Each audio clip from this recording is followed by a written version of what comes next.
هیڅ مشکل هیڅ چاته نشته. الحمدلله په ټولو ادارو کې هغه مامورین دي، هغه خلک دي، هغه د سابقه وخت خلکو سره چې د لې گزاره کولی، هیڅ چاته تکلیف نه دی رسېدلی.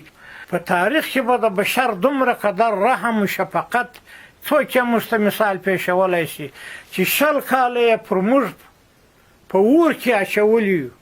داسې شواهد زموږ سره موجود دي چې په ژوندون یې د دې مجاهدینو څخه اعضا پرې کړي دي، تیل یې پر اچولی دي، اور یې ور اچولی دي، په ژوندون یې په اور سوځلي دي. داسې په سلهاوو مثالونه شته. خو کله چې مجاهدین راغله پر دوی مسلط شوله، دوی ټوله وبخښله، عفو یې ورته وکړله. تاسې یې څوک یې مثال په دنیا کې پیښولی شي.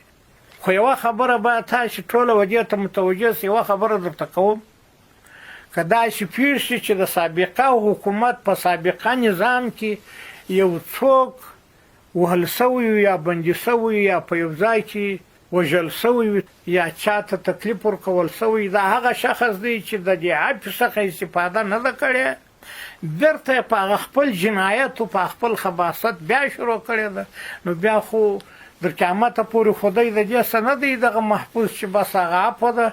هر څه جنایت خباثت چې دی کوي، خود به بیا د دغه جرم سزا به بیا ویني.